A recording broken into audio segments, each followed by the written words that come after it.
What's up? What's up? What's up? We back again with another podcast on this marvelous day. Yes, sir. Got my co-host, Mr. New Type of Money, What's Aaron happening? Wells.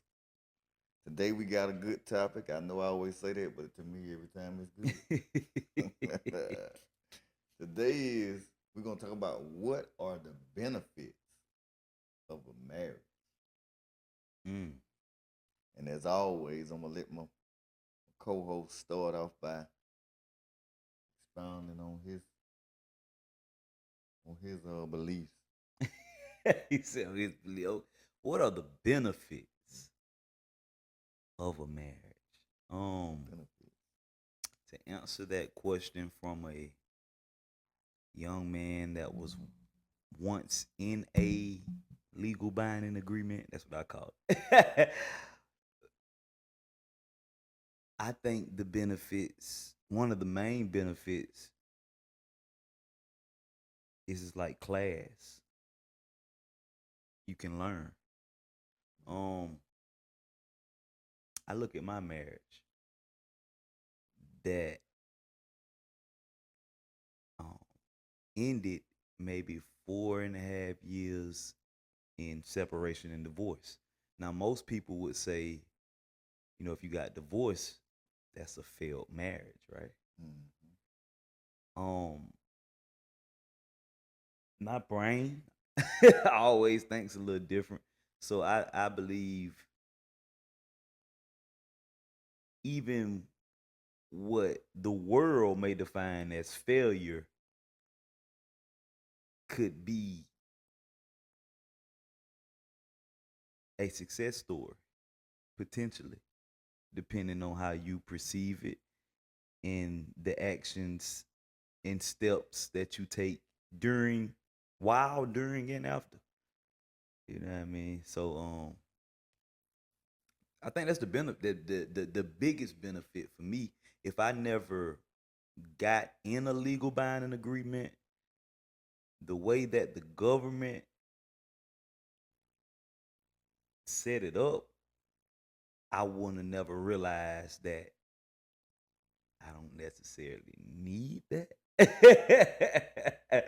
And I ain't gonna get too deep into that, but yeah, this thing is, I just came to the reality, man. I look at it for what it is, not what they portray it to be.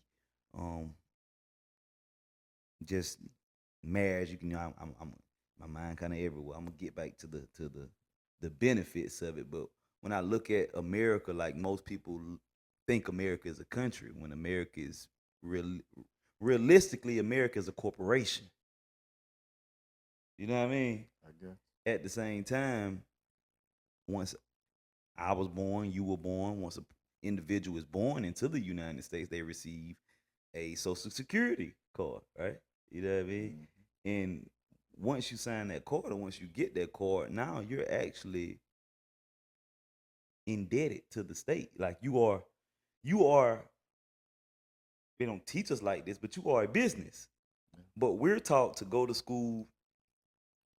Well, when I grew up, it's kind of different now. Go to school if you can. Your family got a little money. If you can get a scholarship or something, go to college, and then go get a See, for job. real, yeah.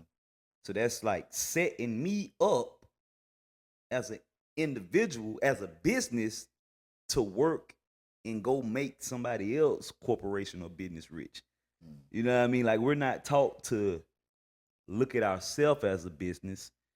And I say this, if I feel like if we taught people from children to look at the United States like a business, look at their self like a business, before a child even has intercourse or sex with another person, if we've already put this this thought process in their minds that, look, you a business, so you don't just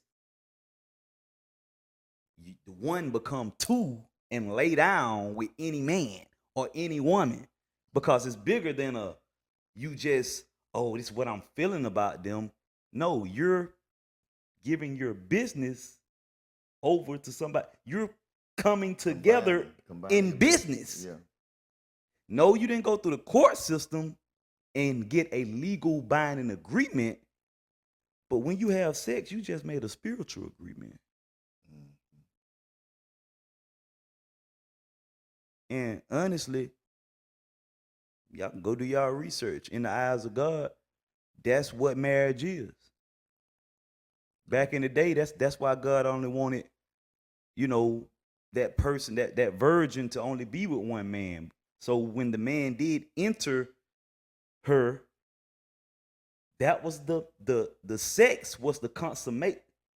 That's what sealed the marriage. Mm. You know what I mean? They had the ceremony, then had the, you know, the sex is what consummated the two becoming one. Mm. You know what I mean? So that's why this thing all screwed up now, because this country has developed its own ideology of what marriage is, what it's supposed to look like, who's supposed to be the provider, who's supposed to be the helper, when in reality, we both should be providing for each other, right? For the house. We both should be protecting each other, right? Mm. Yeah, you're my helpmeet, but I gotta help you too. I'm your helpmeet. So it's a lot of times I think believers, well, I've experienced, we embrace culture a little too much without ever really doing the research of culture. You're right. Like, how many of you guys out there ever did the research of why does the man get on one knee? Why do we give a ring? Where did we get that from? What culture did that come from? Jumping the broom, Jumping the broom. breaking the glass. Like, I'm a researcher. I research and look into this is what my whole life is wrapped around. Knowledge, wisdom, you know what I mean? Beyond this world, beyond what the world taught me. I threw that away because I realized they only told me what they wanted me to know. What they want us to know. That's it. They only showed me what they wanted me to think. It's television. They're telling the vision and programming my mind to believe what it wants me to believe. So now, 2025, it shouldn't be a coincidence why women want the wet, and most, I ain't gonna say all, a lot of women focus on the wedding more than the marriage. Because on TV and movies, and that's all we see, the glitz, the glam, the image, but who's really, going beyond the surface, Yep. digging deeper to say, dang, you know what?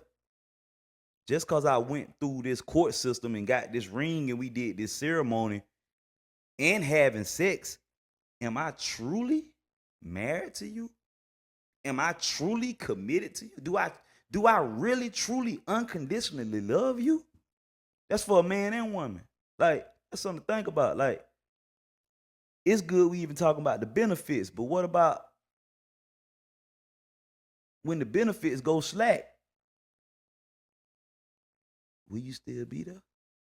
Will you still love me? When I was the breadwinner and I get hurt on my job and now I'm on unemployment and my check cut in half and you got a job, but I need you maybe to step up and, you know, Pay the bill. pay, what I can't pay. Are you willing to do that? Vice versa, that man, are you willing to Cook and clean, shop, come on now? see about the kids. Come on now. Cause all the men out there, oh no, this I like all that. I get traditional roles. Me, I'm not traditional at all. Like when I was married, and again talk about the benefits. Um, I believe it's based on the individual.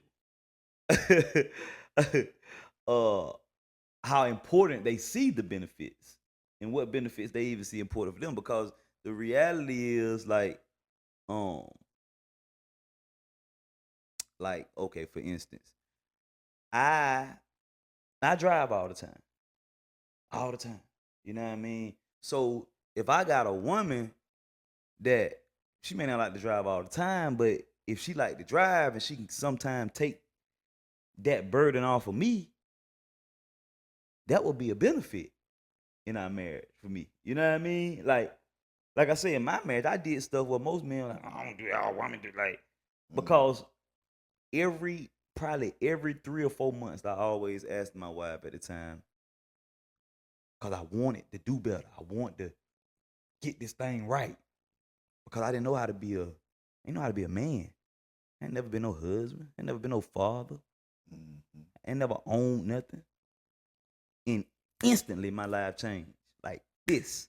Now, now I'm owning stuff. Now I got a wife and 2 kids and one on the way. Whew. Dang. Hard to even look at the benefits when you know. But with time, like I say, just looking back, I would ask her from time to time, like, is it anything that I could do, like, to be a better father? Is it anything I could do to be a better husband? And most times she'd be like, nah, you good. Like you doing great. You know what I mean? Like, okay, cool. You feel me? But then I remember one of the last times I asked her, she was like, we had just had the baby. She was like, well, just help me out more with the baby and like just around the house more. Bet. Cool. You know what? Got you. No, you ain't gotta worry about cleaning. Cause I like to wash dishes. I like to sweep. I don't really like to mop. Mopping really ain't my thing. But yeah, I told you, you wash the clothes. You know what I mean? Fold the clothes. But she ain't like the way I wash the clothes. You know what? You wash the clothes. You wash the clothes. You ain't gotta worry about sweeping. You ain't gotta worry about washing dishes. I do that, and I like doing it. I love cleaning up.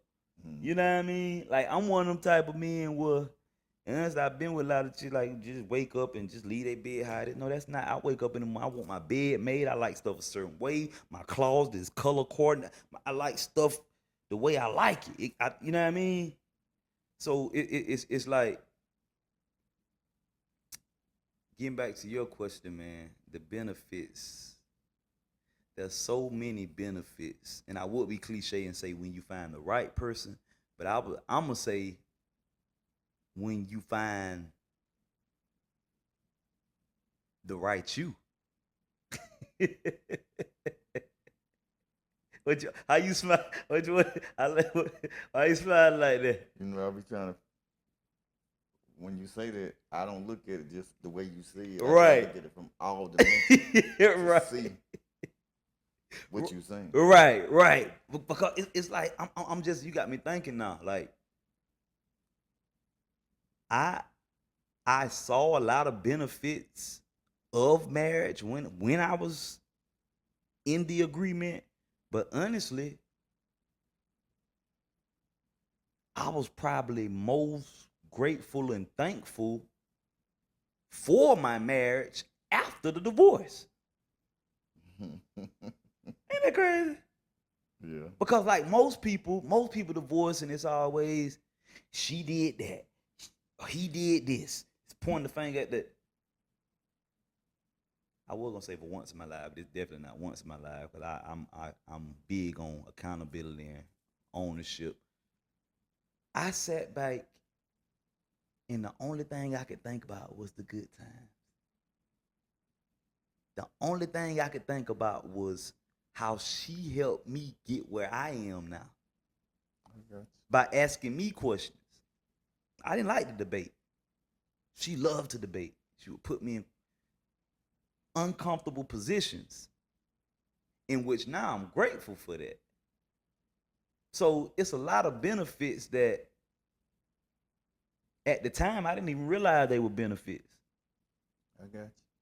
I'm thinking she was just trying to do it to get on my nerve, and I still believe that. But but like just challenge me all the time. It's like, dang, do you like? I would say something, and she would ask me questions to try to like make me, I guess, Go beyond your natural thinking and actually like, okay, do you believe that because you believe that, or somebody taught you that? to believe it. You got Yeah, or somebody you heard somebody say that. You know what I mean? Because I would say stuff like, "Hey, I'm well versed. I've studied different religions and blah blah blah blah blah." She say, "Well, quote me something out of the Quran." At that time, I couldn't do it. She said, "Well, quote me this." At that time, I couldn't do it. So it's like I kind of like, dang, why she always doing it? But God showed me. God said, if you can get it here at home, if you can get it, if you can deal with this person, you're gonna be able to deal with any everybody else gonna be a piece of cake. Cause this is a tough cookie right here. You gotta watch all them people that went to school for psychology. You know what I mean? Cause they'll do that psychology thing on you. Be like, hold up. You know what I mean? But yeah, I didn't like it then, but it helped create this man that the world is experiencing. You know what I mean? It helped me to not just look at things from my way and the other way. I like to say the 6 and the 9. I ain't just looking at this because that used to be the thing. You know what I mean? I used to just say it's a 6 right here. You know, so I'm looking at it and I'm saying it's a 6, and the other person on the other side they saying no, that's a 9. And with this analogy, this is how the whole world really runs, like with religion and everything. Everybody's saying they sitting arguing with the next person, like, no, I'm right. This is a 6. And they saying, no, I'm wrong. You like, man, you tripping. Until somebody lets their pride and ego and all that down and say, you know what?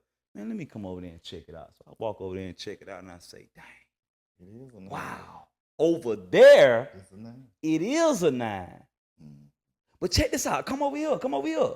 And a lot of times what happens in life, that person over there, even though you just took your pride and ego down and you just came from on their side, you just repented.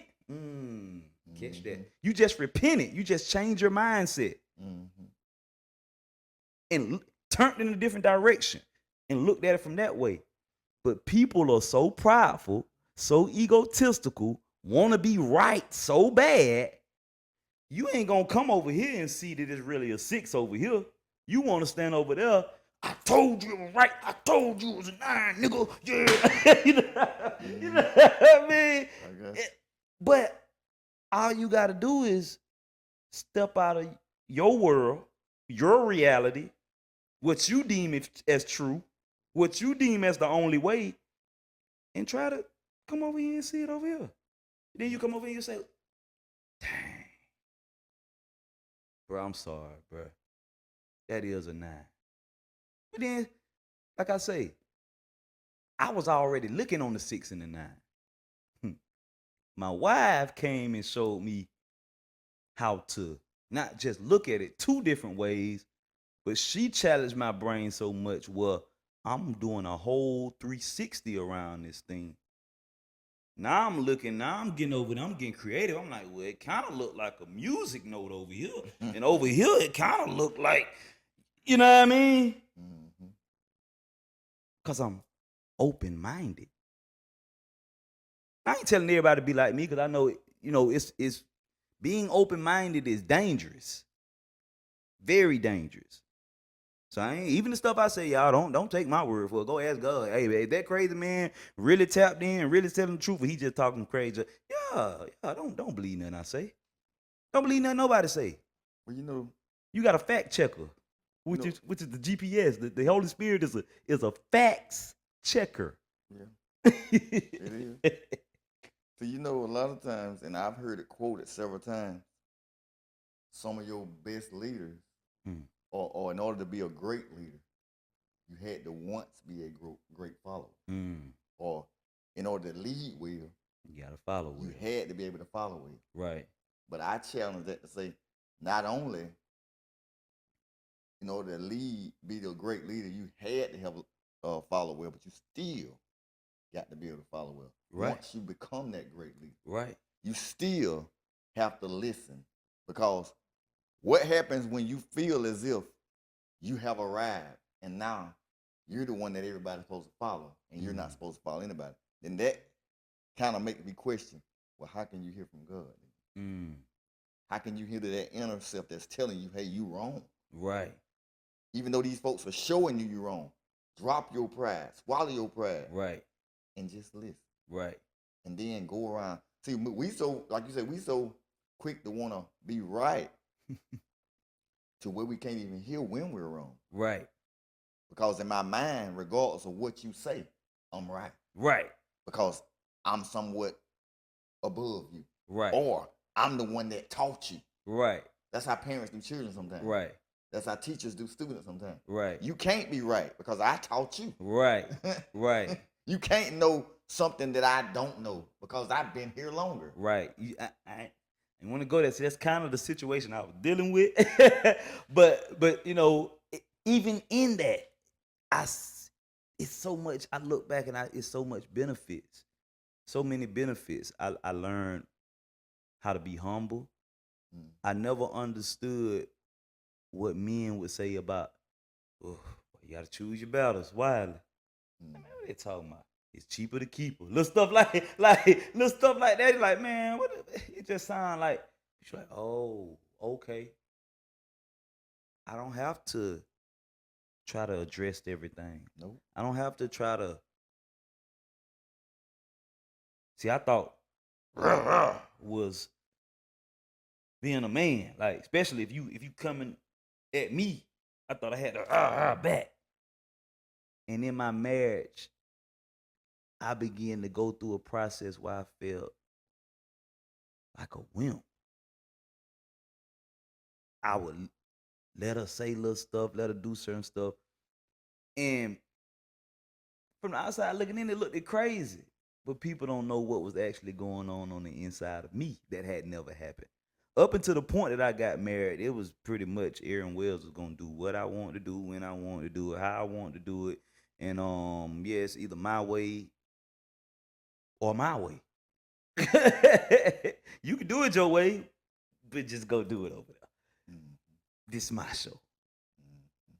But when I got married, marriage taught me how to intertwine. Marriage taught me how to become one. Marriage taught me how to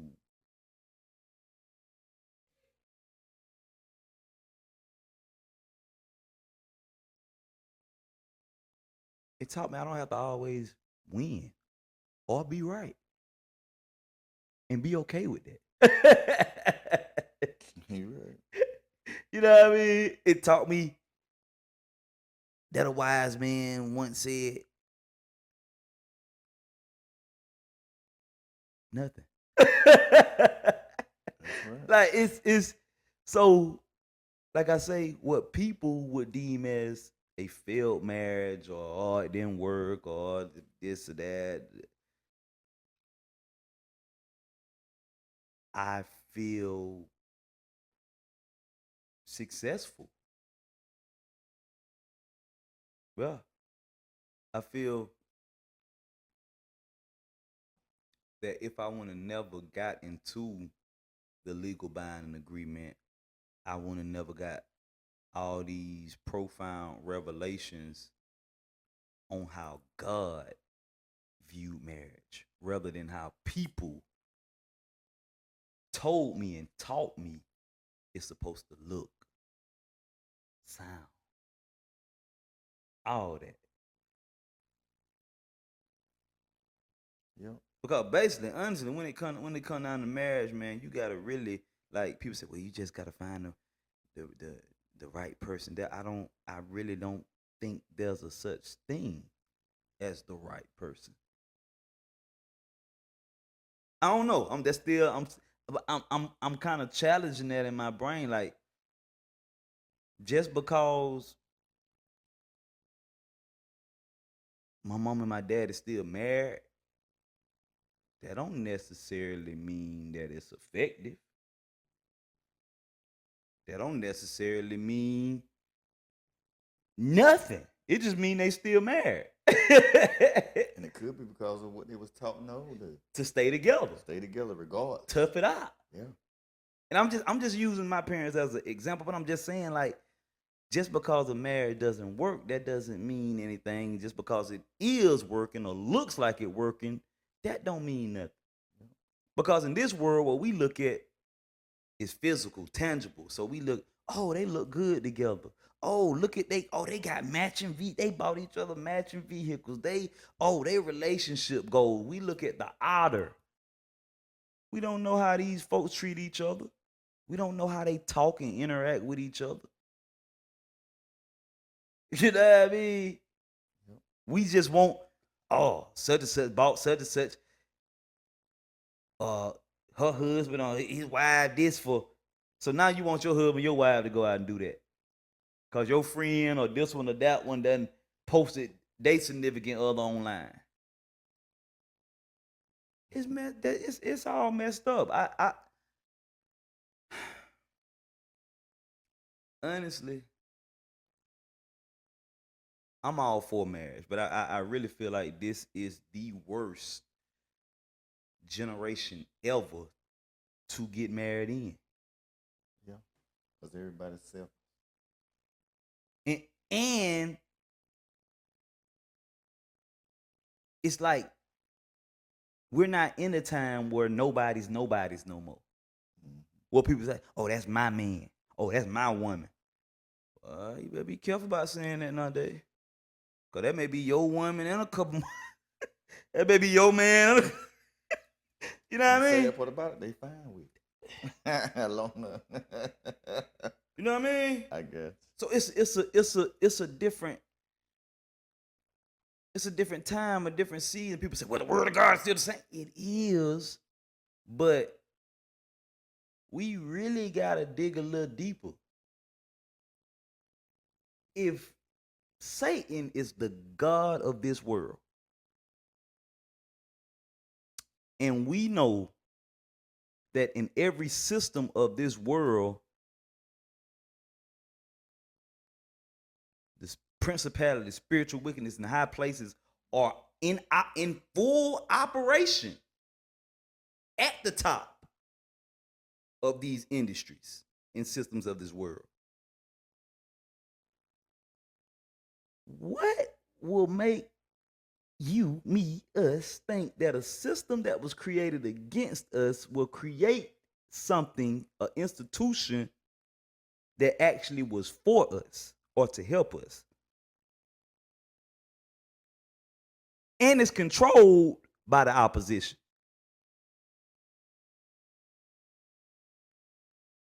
Like I said, I don't knock marriage, but I think that the way it's set up is demonic. Now, I may get a lot of whatever for that. That's my opinion. That's how I feel from my research, from my intuition, from my. I'm not like I say, and you got to actually dig in this thing to see what I'm talking about. It's like it makes no sense for we talking about the benefits. Where I am now, now that I've grown,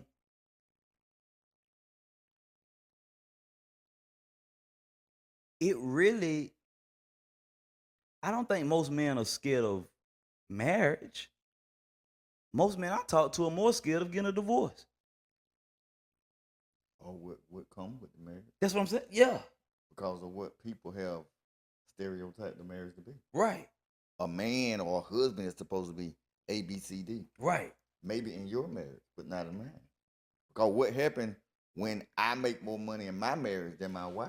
But what happened in your marriage if your wife make more money than you? Right. What happens in my marriage if my wife is there and asking me what do she need to do? But what happens when your wife is telling you what you gonna do? Right. Right. So what works for my marriage It will may not work for your marriage. Exactly.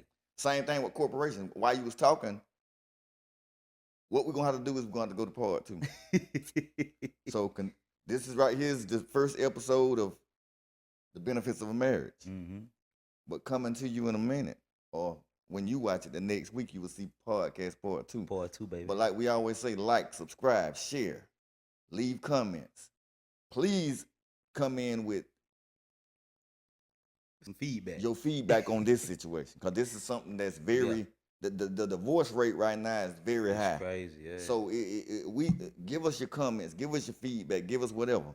But most of all, as always, keep God as your source. We're out till next time.